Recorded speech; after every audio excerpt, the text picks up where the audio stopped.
Look, I'd consider myself a realist, all right? But in philosophical terms, I'm what's called a pessimist. Okay, what's that mean? Means I'm bad at parties.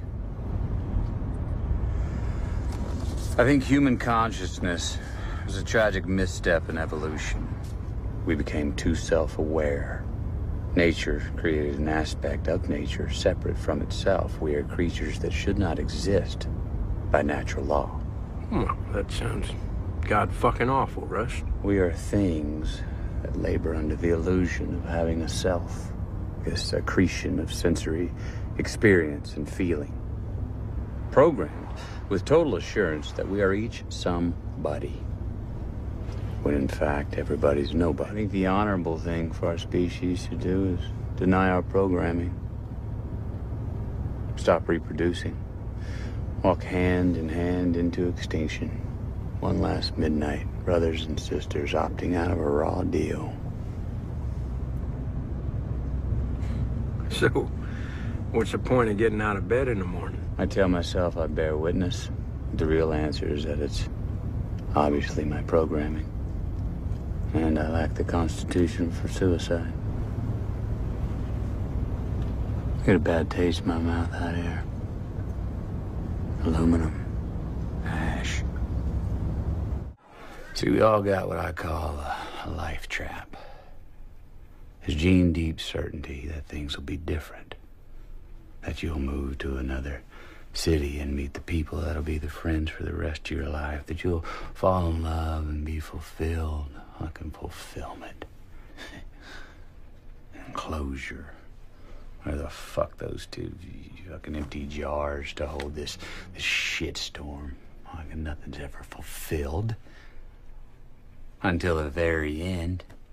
And closure. No. Nothing is ever over. The ontological fallacy of expecting a light at the end of the tunnel. Well, that's what the preacher sells. Same as a shrink. See, the preacher, he encourages your capacity for illusion. Then he tells you it's a fucking virtue. There's always a buck to be had doing that. I mean, it's such a desperate sense of entitlement, isn't it? Surely this is all for me. Me. I'm so fucking important. I'm so fucking important, right? Fuck you, people.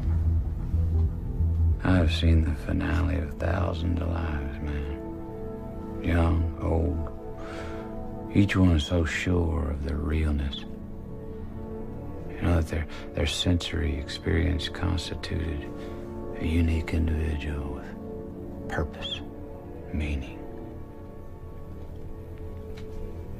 So certain that they were more than a biological puppet.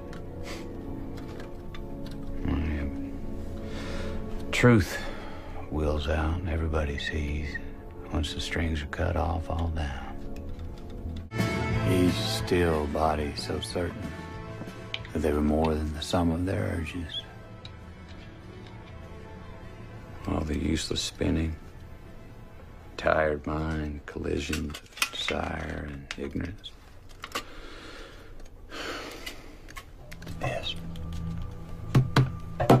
This is what I'm talking about.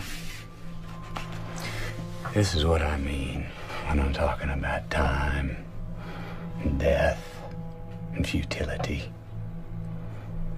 There are broader ideas at work, mainly what is owed between us as a society for our mutual illusions. Our 14 straight hours of staring at DBs. These are the things you think of. You ever done that? You look in their eyes, even in a picture. Doesn't matter if they're dead or alive. You can still read them. And you know what you see? They welcomed it. Not at first, but right there in the last instant. It's an unmistakable relief. See, because they were afraid. And now they saw for the very first time How easy it was to just let go. And they saw in that last nanosecond, they saw what they were.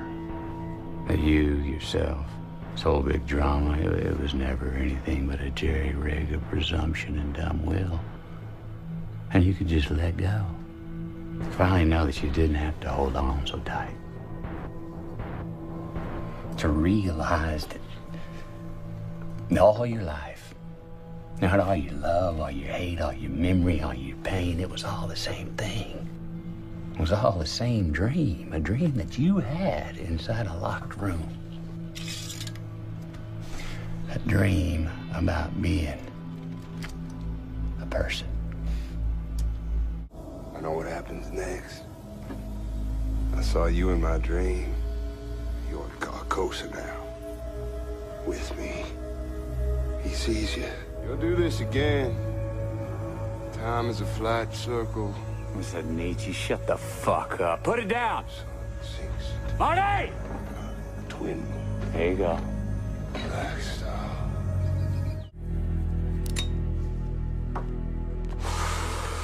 Why should I live in history, huh? Look, I don't want to know anything anymore. This is a world where nothing is solved. When someone once told me time is a flat circle. Everything we've ever done or will do, we're gonna do over and over and over again. And that little boy and that little girl, they're gonna be in that room again. And again. And again. Forever. In this universe, we process time linearly forward. But outside of our space-time, from what would be a fourth dimensional perspective, time wouldn't exist. And from that vantage, could we attain it? We see our space-time would look flattened, like a single sculpture with matter and a superposition of every place it ever occupied. Or sentience just cycling through our lives like carts on a track.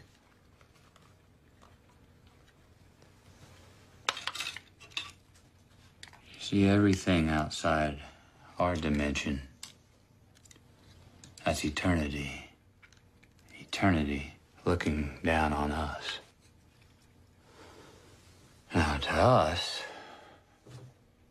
it's a sphere. But to them,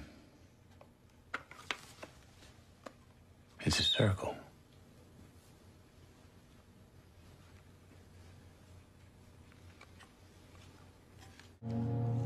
In eternity, where there is no time, nothing can grow, nothing can become,